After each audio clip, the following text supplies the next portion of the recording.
बिस्मिल्लाहिर्रहमानिर्रहीम। अस्सलाम वालेकुम व्यूअर्स, मैं हूं फजल मलिक ऑफिशियल 92 से। व्यूअर्स, सऊदी अरब की हुकूमत ने LGBTQ के अफराद को अपने मुल्क में खुशामदीद कहने के बाद LGBTQ की मवाद को अपने मुल्क में नशर करने की इजाज़त भी दे दी।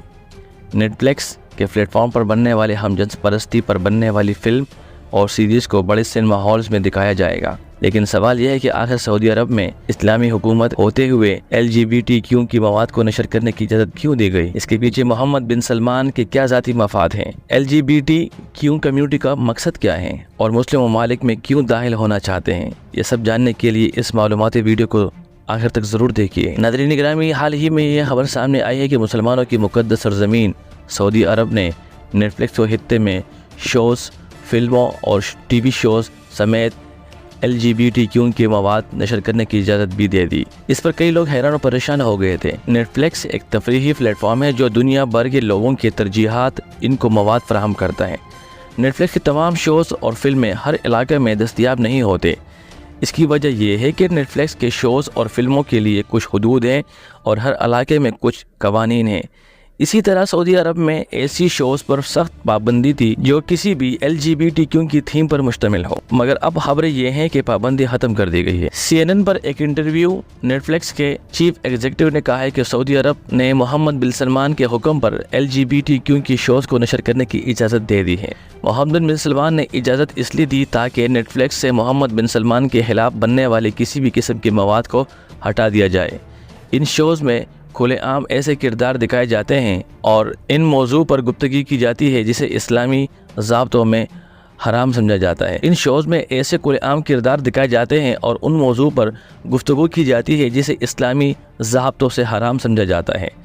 नेटफ्लिक्स में ज़्यादातर हमजिन्स परस्ती को प्रमोट किया जाता है और इस तरह ये एक नस्ल से दूसरी नस्ल मुंतकिल हो जाएगी। इन दिनों बहुत सारे मुसलमान भी हमजिन्स परस्ती के हक़ पर बात करते हैं। इनके पीछे मकसद ये है कि उसे बुरा न समझा जाए और आम रवैये के तौर पर कबूल कर लिया जाए।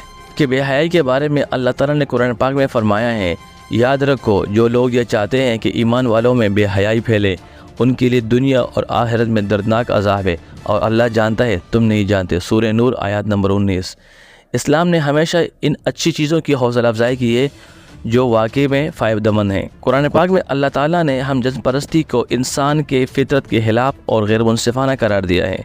हमजिन्स परस्ती आम करने का मंसूबा एक सोची समझी साजिश है और कई बड़ी बड़ी तंजीमें एक लंबे अरसे के तहत इस पर काम कर रही है। उनका मकसद लोगों में बेहयाई और फहाशी फैलाकर उन सब को नए वर्ल्ड ऑर्डर में शामिल करना है और एक ऐसे मुआशरे की बुनियाद रखनी है जिसमें सबका एक ही मज़हब हो। इस तरह इन तंजीमों ने मुसलमानों में भी हमजिन्स परस्ती को आम करने के लिए बिल्कुल वाज़ेह तौर पर इनमें नहीं फैलाया, बल्कि उन्होंने इस्लाम के साथ मिला जुला कर उसे पेश कर रहे हैं। ये लोग मुसलमानों में हमजिन्स परस्ती फैलाने में इतने कामयाब हुए हैं कि कुछ दिन पहले एक बैरून मुल्क में 2 मुसलमान मर्दों की निकाह की तकरीब मुनक्किद की गई।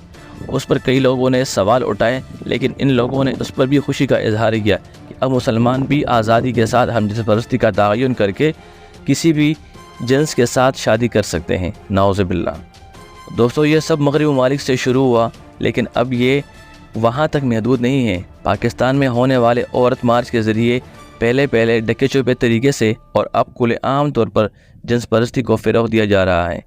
वही तंजीमें जो पहले फ़ीमेनिज़म के नाम पर शुरू हुई थी, औरतों को हुकूक दिलाने के लिए आवाज़ उठाई थी, अब हम जिन्स परस्ती पर बातचीत करना शुरू हो गई है। पाकिस्तान में कई ऐसी शख्सियात देखने को मिलते हैं जिन्होंने अपनी मर्ज़ी से अपना जिन्स तब्दील करवाया है।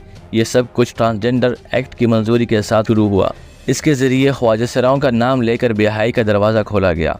उम्मत मुस्लिमा का फ़र्ज़ है कि वो एक दूसरे को कौमी लूत का अंजाम याद दिलाए। अल्लाह ताला हमें अपनी रहनुमाई अता फरमाए। इंशाअल्लाह कल दोबारा मिलते हैं। जब तक के लिए अल्लाह ने के बाद।